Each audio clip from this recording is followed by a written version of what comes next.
Chess YouTube, what is happening? Now, as you can see by the chessboard on your screen, Magnus Carlsen just invented a brand new opening versus Hikaru Nakamura in this week's Titled Tuesday tournament on chess.com. He played the move on move 5 in the Italian opening, one of the most standard openings in the entire game. He played the move king to f1. Was this over-the-board inspiration? Was it premeditated opening preparation? I don't know. Whatever you want to call it, this right here is a brand new Bongcloud-inspired opening by the GOAT Magnus Carlsen versus Hikaru. What more could you ask for from a game of chess? All right, let's start from the very beginning. In the game, Magnus here playing as white, opens 1e4, black e5. We have knight f3, knight c6, bishop c4, the Italian opening, one of the most common openings literally in the entire game, especially at the Super GM level these days. And by the way, Hikaru here almost rated 3,400 on chess.com. He actually probably got there after this game. That is just simply insane, by the way. All right, Hikaru, knight f6, d3, bishop c5. Again, the most standard way to play the opening for white and black. And here in this position, the main moves for white include c3, castles, and knight c3. All those moves are very, very common. They're very, very good. But here in this position, Magnus Carlsen, he busts out the disrespectful opening, king to f1. Magnus Carlsen, what have you done? Is this the new Norwegian Italian Bongcloud Opening? I think it might be. All right, from here, Hikaru, in the Norwegian Italian Bongcloud Opening, he goes d5. Hikaru knows when your king is stuck on f1 like this, you must open the board ASAP to attack the opponent's king, and he does play d5, opening up the game. From here, Magnus, he trades on d5. We have e takes, knight takes, and trust me, despite the weird opening, as we are about to see, Magnus can play literally any opening in chess, including the Norwegian Italian Bongcloud Opening, and still put up a good fight, even against literally Hikaru. All right, from here, Magnus, queen to e2 is the move, pressuring e5, and now the e5 pawn is hanging. What will Hikaru do about it? Will he defend the pawn with, say, f6, or queen to e7, or queen d6? Oh no. He's not going to do that. He's also not going to pin that knight on f3 to the queen on the e2 square. Instead, he's going to play the move here, short castles, literally begging Magnus to capture that free pawn on the e5 square. And that pawn right now, it turns out, is poisoned. Whatever you do not want to capture the free pawn on the e5 square. And it's not because black can go rook to e8 on the next move, pinning the knight to the queen on the e2 square. Oh no, there's a much more sinister idea right here.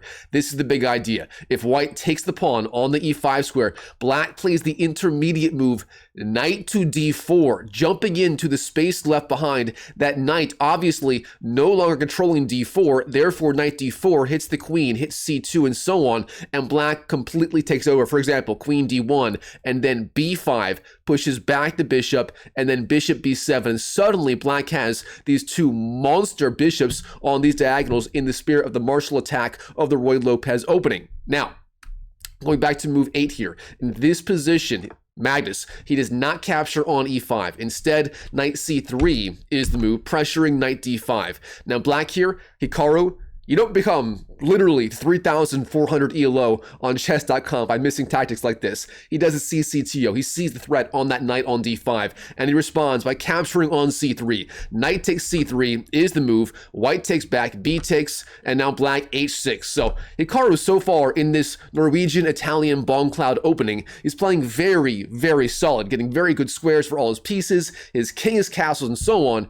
And how will Magnus want to play from here with the king stuck on the f1 square? Obviously, ever since AlphaZero absolutely smoked Stockfish in their 2017 match, ever since then, a lot of white players have gone for ideas like king to f1, then h4, h5, g4, g5, and so on, attacking on the king side as white and as black. So we'll have to see if that is what Magnus has in mind for this game. All right, from here, once again, the pawn on e5 is hanging. He has the option of simply winning the free pawn on the e5 square. But again, is that the right idea? It turns out probably not. Taking that free pawn runs into many ideas like, for example, queen to f6, hitting the knight, hitting f2, and so on. And black would have a very big initiative for that one pawn. Instead here, he simply plays the quiet waiting move h3. guarding g4, and so on. Black, rook e8. Again, a very solid idea. The point being now, f7 cannot be attacked. Knight g5 is not possible, as that h6 pawn does control g5 for now. Therefore, rook e8 is a very solid idea. There is no possible pressure on that f7 pawn, at least for right now.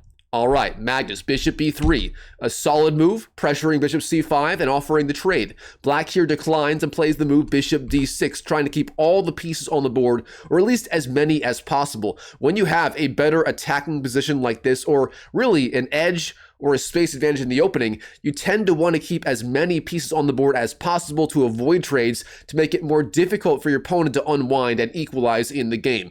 Now here, Magnus, he plays a very typical Magnus Carlsen style move on move 12. He plays the move knight d2. Okay, what on earth is the idea behind this? It's simple. Magnus here, his pieces are sort of clunky. They're not really doing a whole lot. The pawn on e5 is very, very well supported. This knight is really not pressuring very much on f3. Therefore, he finds a way to improve one of his worst placed pieces and plays the move knight d2, intending knight to e4, maybe even queen to f3, finding overall slightly better squares for his pieces. For example, the queen on f3 would pressure f7, giving black a very difficult choice. How do you defend f7? And the knight on e4 also pressuring, for example, bishop d6. All right, Hikaru here. Bishop e6, offering the trade of bishops. A solid idea. White here accepts. We have bishop takes, then rook takes, and now here in this position, Magnus, he kind of goes off the deep end. Now, earlier in this video, we talked about the alpha zero idea of like king to f1, h4, h5, g4, g5, and so on. And Magnus here, that is exactly what he goes for right here in this position. He plays the move g4, launching the attack on the king side with the Bongcloud king on the f1 square. The rook still on h1 with access to g1 and so on. What is the idea? Magnus here, he's either intending a fast g5 or a fast h4, maybe for example, rook g1 and then g5. Either way, g5 is the idea. He wants to blow open the black king side with his better placed rook on h1, able to capitalize on the newly opened g-file if he does get that far. Black here, queen d7, a solid move, centralizing his queen. And now Magnus, knight e4, jumping in, pressuring the bishop, controlling g5, and so on. All right, Hikaru, rook to f8, a solid defensive idea, defending f7 in advance with that rook and setting up ideas like potentially f5, opening up the f-file on his own terms in a good way. Now here, Magnus, how should he continue right here? It turns out the strongest computer idea is h4 intending g5, and if Magnus found that, he would be effectively dead even in this game, despite opening with the Norwegian Italian Bongcloud Opening. Instead, g5 right away is the move in this blitz game. Both sides literally blitzing out their moves. They've only wasted about 1 minute so far in this game. Really crazy stuff. From here, black takes on g5. We have h takes, knight takes, and then rook to h6, sliding over with that rook. Magnus, h4 is the move, gaining space, defending knight g5, setting up h5 ideas. Again, very typical stuff in modern GM level chess. All right, black, knight e7, retreats. Magnus, knight e4, pressuring bishop d6. Also opening up the attack on the rook on h6 with that bishop, and black is going to have to respond. In the game, black does go rook to h7, and the rook is sort of trapped on the h-file right now. It can't go to h6 or the h5 square, as the white pieces control those two squares. But for right now, the rook is decently placed, as of course, all of the action right now is happening on the king side, on the f, the g, and the h-files like this. All right, here, Magnus, h5 is the move, the alpha zero move, threatening h6, which would threaten to open up files on the king side to Magnus Carlsen's benefits. All right, black, knight f5, a solid move, guarding h6. Magnus, bishop d2, retreating the bishop, trying to keep it alive and out of the way of the attack of that knight on the f5 square.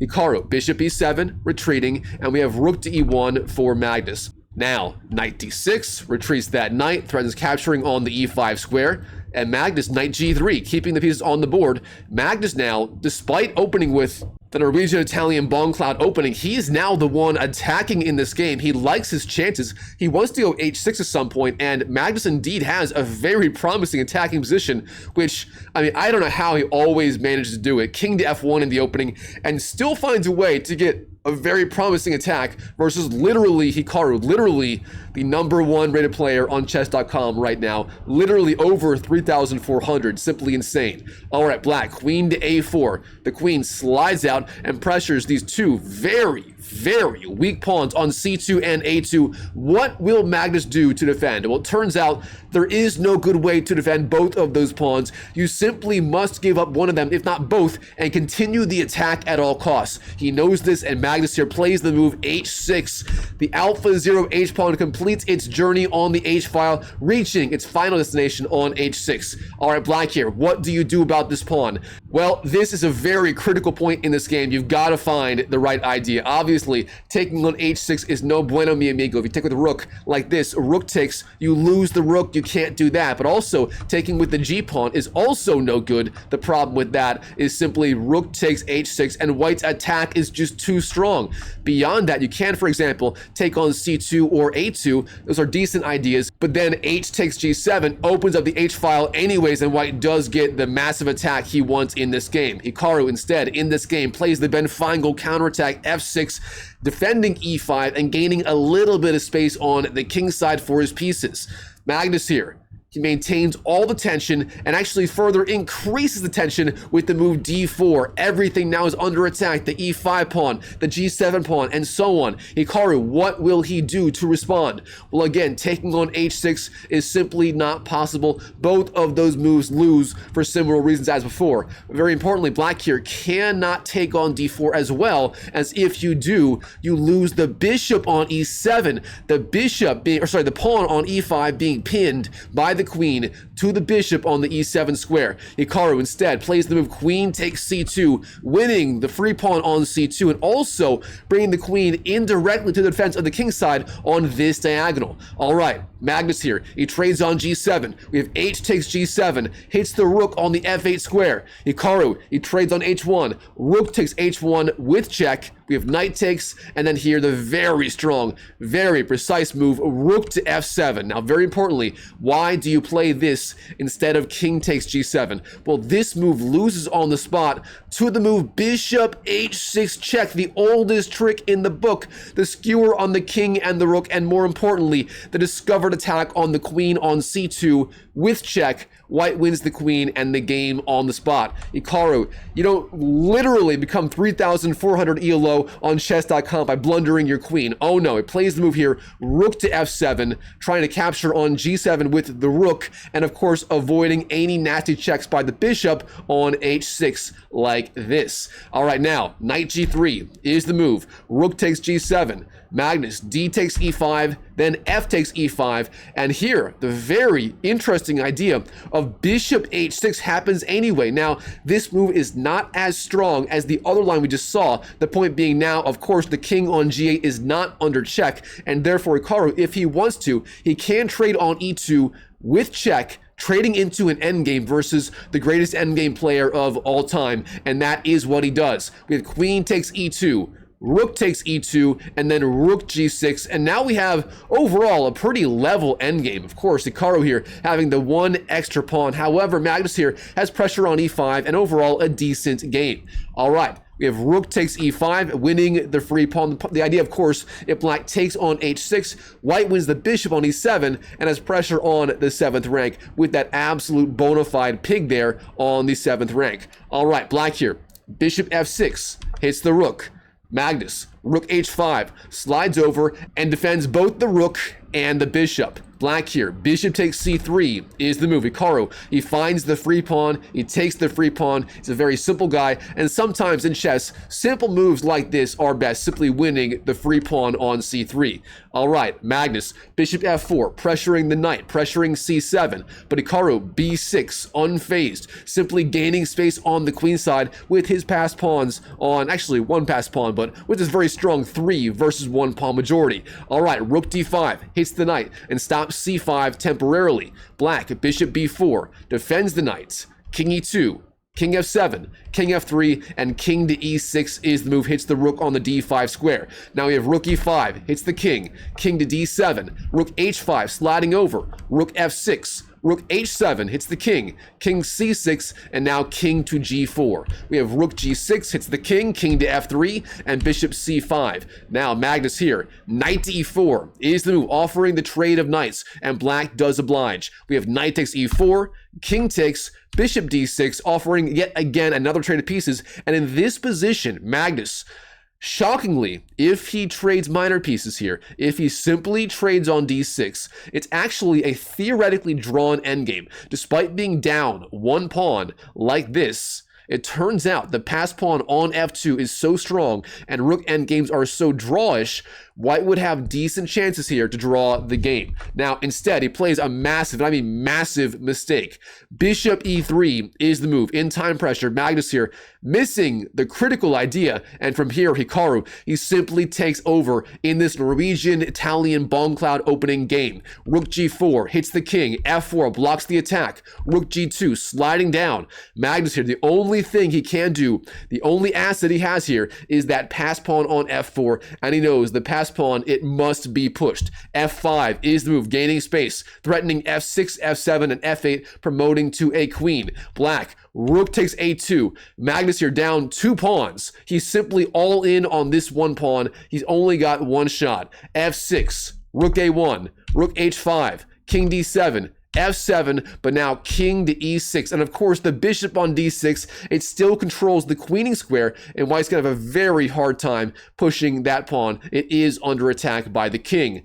Here, Magnus, rook h7 is the move, but Hikaru, the final move of the game, rook to f1, hits the pawn. Black here is going to win the pawn. There's simply no way to keep it alive. Either it dies on f7 or promotes to a queen on f8, and then it dies right there on the very next move. And for that reason, Magnus here, despite opening with the Norwegian Italian Bongcloud Opening, and despite getting a vicious, and I mean vicious attack against the black king, starting with the absolutely insane idea of which move was it? Here we go, move 14, g4, launching the attack despite the insane attack on the king side. It just was not enough versus literally Hikaru. All right, guys, hope you enjoyed the video. If you did, smash that like button, comment down below. What did you think of Magnus and his move, king to f1? Was this a real move? Was it a mouse slip? Was it over-the-board inspiration? Was it home preparation? Let me know what you think. I mean, I wouldn't put it by Magnus. This really was his idea in this game. It might have been, so comment down below. What do you think? And by the way, if you want to get really good at chess very fast, so good you can play king to f1 and win anyways,